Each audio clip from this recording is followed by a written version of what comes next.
Gak aman dong, masa kita mau masuk ke fitting room, mau ganti baju itu kita harus was-was, ini cerminnya cermin jahat atau enggak gitu, aku diintip atau enggak nih gitu.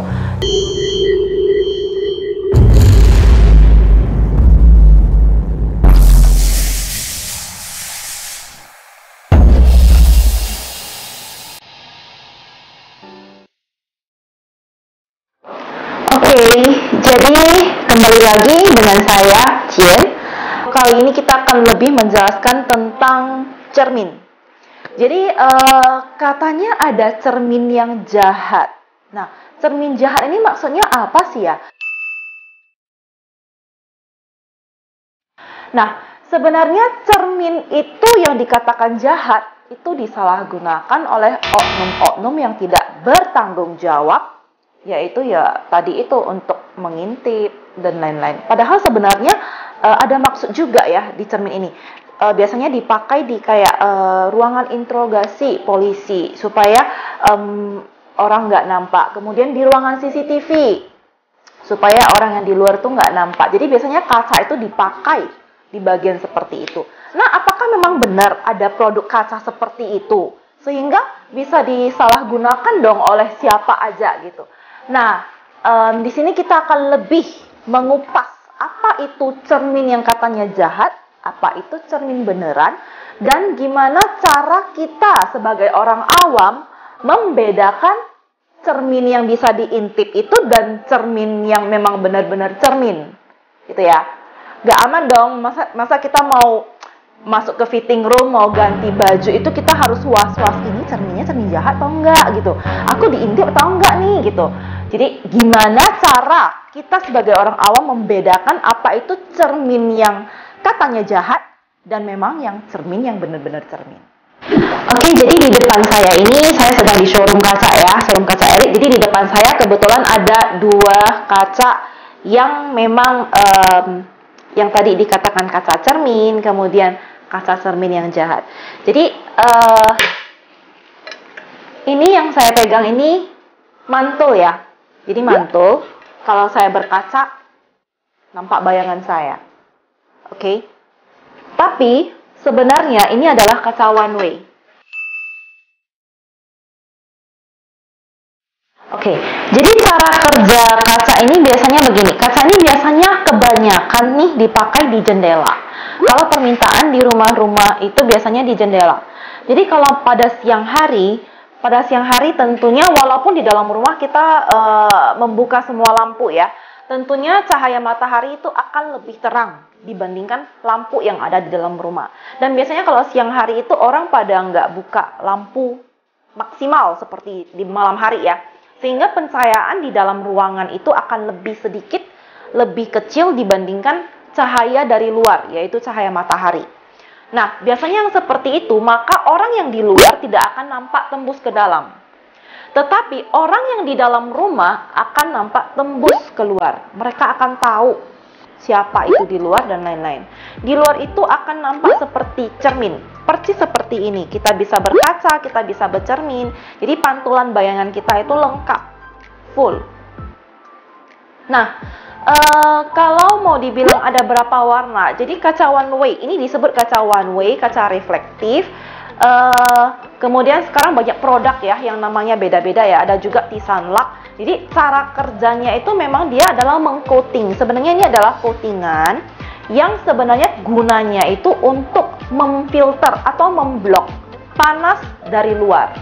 Sehingga panas yang diteruskan ke dalam itu enggak sepenuhnya yang dikenakan ke kaca ya, enggak 100%. Jadi ada yang difilter sehingga udara di dalam ruangan itu lebih adem. Itu tujuan utama. Dan yang kedua itu tentunya dia juga karena dia di coating dengan warna yang lumayan pekat dan gelap ini, maka akan mengurangi cahaya. Jadi di dalam ruangan yang tadinya kalau pakai kaca bening akan sangat terang, tapi kalau memakai kaca yang reflektif, one way, T-Sunlock, maka kaca yang coating ya, maka dia akan lebih gelap. Jadi kaca cermin itu juga di coating, tetapi cara coatingnya itu beda. Dia bukan di bagian depan, tetapi dia dilapis di bagian belakangnya. Jadi kalau memang cermin itu biasanya mantul juga ya. Ini persis seperti yang tadi, ada pantulan bayangan, tetapi sebenarnya di belakangnya itu dia seperti cat. Memang ada juga coatingan kaca di kaca reflektif one way seperti itu, coatingannya sangat bagus sehingga refleks atau bayangan kita itu juga sempurna.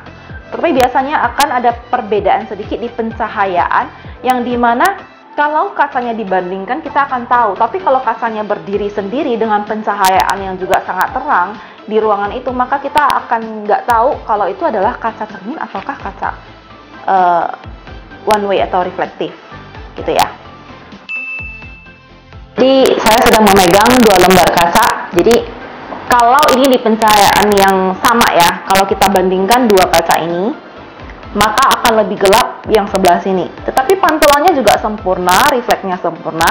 Kalau yang ini akan lebih terang, sama-sama sempurna. Tapi kalau kita berdiri sendiri, kita akan sangat susah untuk membedakan ini sebenarnya adalah kaca cermin ataukah kaca reflektif atau kaca one way. Jadi caranya gimana biar kita bisa tahu ya yang mana kaca one way dan kaca cermin biasa. Jadi kita balik ya, belakangnya itu beda. Jadi yang ini kaca biasa one way, yang ini cermin biasa. Jadi memang belakangnya itu memang beda coatingannya.